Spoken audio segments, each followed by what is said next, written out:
Donald Trump loses again to Canada. Canada scored a major victory over the Trump regime. The Trump regime tried to promote a separatist movement in the province of Alberta, and they tried to work with separatist leaders in Alberta to get all of these signatures to launch a referendum to have Alberta break away from Canada. This was part of Donald Trump's 51st state plan. I know you may be saying, wow, that's not getting a lot of coverage anywhere outside of Canada. You're right. And so a King's Bench judge in Canada just quashed or struck down this referendum that MAGA was pushing with Maple MAGA and Danielle Smith in Alberta. And it was actually indigenous groups in Alberta that led the way, brought this case to the King's Bench, and a judge ruled that this referendum was patently unlawful because it would violate the rights of the indigenous groups that brought it. So Danielle Smith, Maple MAGA, Donald Trump's plans of 51st state, big loss for the United States, major victory for Canada. So then what did Prime Minister Carney do? Prime Minister Carney went to Alberta and he gave a message of unity in Alberta. And he also, in a very Carney-like way, mocked the United States. And regarding the CUSMA negotiations, the Canadian-United States-Mexico negotiations, which was previously NAFTA, the free trade agreement, Carney's like, look, we get that Donald Trump and the United States are probably very busy dealing with China. They're probably very preoccupied right now, knowing that Donald Trump did nothing in China but bow down to Xi Jinping. And Prime Minister Carney says, but we're here. We'll be ready. Watch what Carney says. Let's play this clip.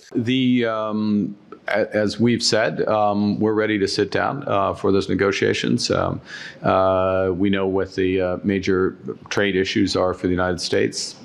We have a series of issues around the strategic sectors, including the auto sector, the steel sector, aluminum, forest products, particularly now derivatives of copper and aluminum and steel. There are big opportunities for both of us if we can come to an agreement. It takes Americans to focus, and I'm sure once they're finished with their discussions with China, they'll focus. Then Carney talks about how in a rapidly changing world, Canada must become the source of our own affordable, reliable power. We can't rely on the United States. Let's play this clip right here. In a rapidly changing world, Canada must become the source of our own affordable, clean, reliable power.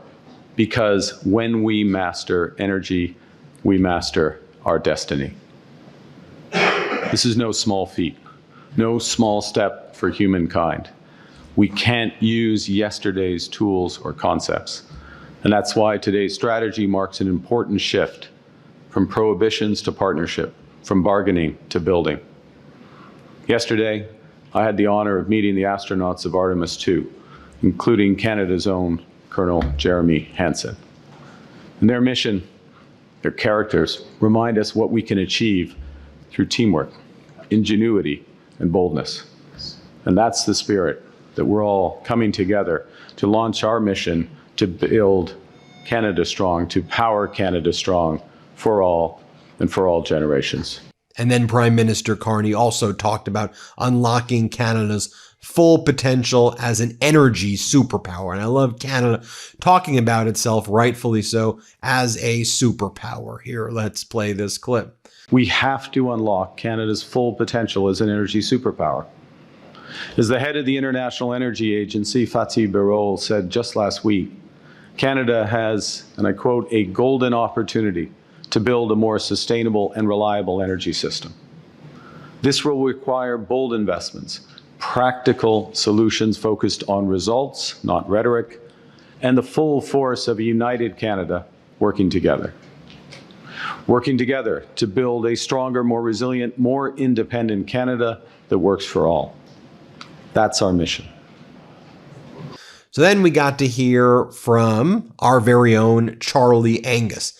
Now, Charlie Angus talked about the threat to Canada by this United States pushing this Alberta referendum and how MAGA was working to peel off this province of Canada as part of the U.S. 51st state plans. Watch as Prime Minister Carney, we heard Prime Minister Carney before, watch as Charlie Angus and Jenny Yermy, watch them discuss this here. Let's play this clip. Do you get a sense of whether people understand just how serious the threat is now that all these things are starting to come into place with this pro-separatist referendum? Yeah, I think so. I think the biggest thing for me, Charlie, is understanding the U.S.'s involvement in this. To me, we've had the U.S. government propose a $500 billion loan to Alberta to separate us. We've had Bissett come out and say that he's excited about the separatist movement that's happening in Alberta. You know, to me, it's been very clear. And, you know, you talk about Russia and other influences like this. I'm not denying those are there, but I think the biggest threat to Canada and the biggest threat to Alberta is the U.S. And there's no question that this list is not just in the hands of these separatists. It's in the hands of the U.S. government. Yeah. And now we have to deal with it. And not just for us, but for the country, because this is the way that they're trying to break us apart. Then more from Charlie Angus right here, talking about taking the fight to MAGA and how successful the Canadian boycott is. It's the latest video that Charlie just dropped with us. Canada takes the fight to MAGA. Play this clip. Okay, so let's just talk about the boycott. Again, I think it's pretty clear that those, the pundits and the thinkers and the talking heads on the panels didn't pay attention to the determination of ordinary Canadians to hold the line. And then people were saying, oh, well, winter comes and the snowbirds, they'll go back to their haunts. And then Las Vegas said, hey, guys, we'll give you money at par. Come on down. We miss you.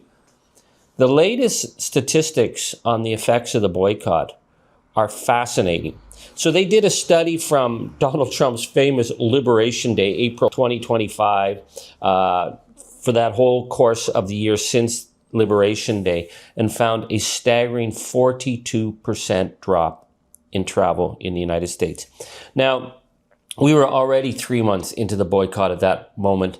So at April 2nd, a year ago, they had already suffered massive losses from Canadians not coming. So the 42% is not the full picture. It's just a partial picture, but it's a significant picture.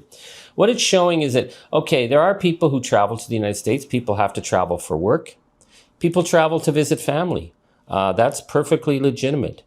But what they're noticing, and this study was able to track cell phone coverage of where people ended up, that people may go down to visit their aunt or their grandmother, but they're not stopping along the way. They're not making long trips. They're going down to visit and they're leaving. Same as if they have to do business. They're going down and they're leaving. The significant drop, though, in business in key areas, Myrtle Beach down 65%. That's staggering. What they're describing it is a fundamental sea change in how Canadians are relating. Other areas where the drop has been significant have been in the key industrial, financial, and tech sectors. What does that tell us?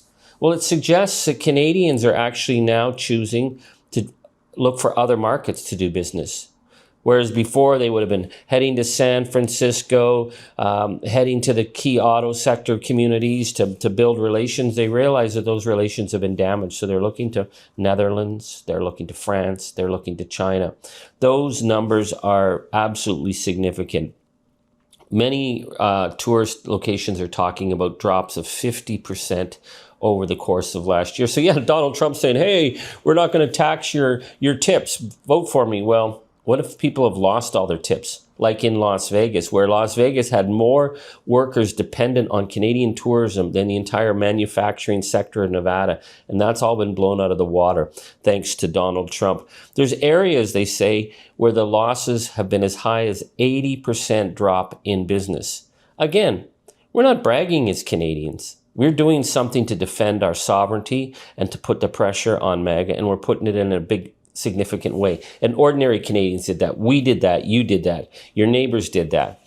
Here, Charlie Angus talks about that referendum I just mentioned and the indigenous groups that stood up against Alberta's referendum. Let's play it. So, Canadians are holding the line. We need to make sure that our leaders hold the line. And speaking of that, this leads me to the second significant thing that's just happened.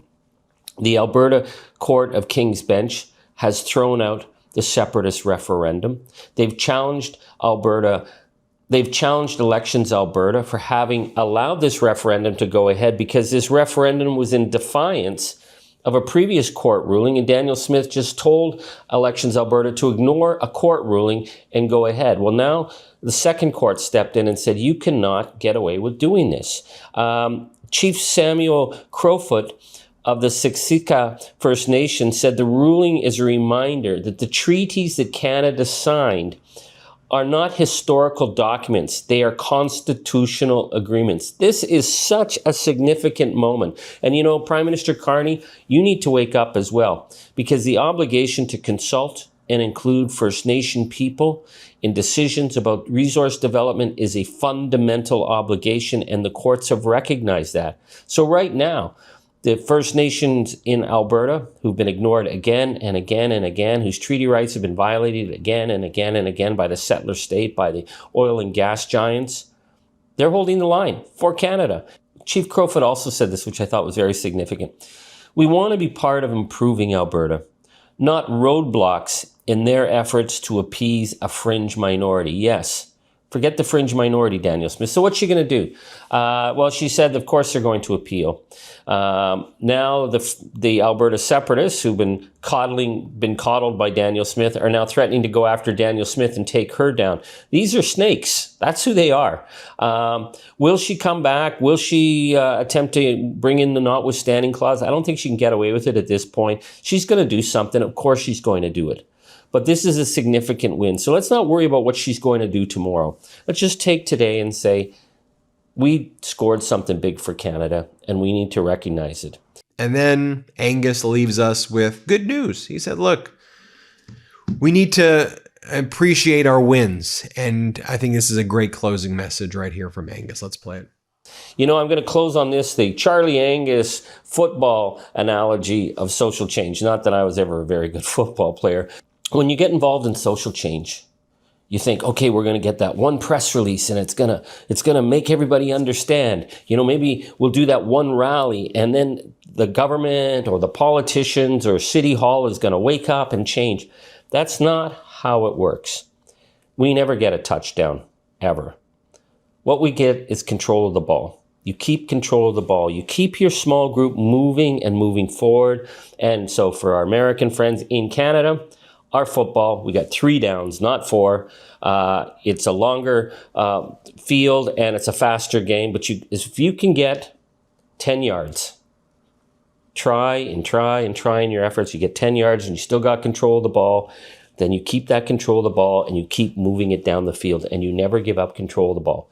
Does that make sense? I don't know. It makes a lot of sense to me. That's what we do. We just keep control of the ball, we keep control of our game, and we keep focused on what we need to do, which is move that ball down the field and keep pushing them back. So this week, significant things happened, good things happened, and let's just take the time to celebrate because we're going back into the trenches, my friends. We got 1,000 other fights ahead of us, but these are good stories to tell.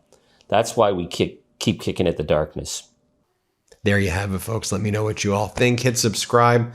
Let's get to 7 million subscribers. And thank you all so much for watching. Love this video? Support independent media and unlock exclusive content, ad-free videos, and custom emojis by becoming a paid member of our YouTube channel today. You can also gift memberships to others. Let's keep growing together.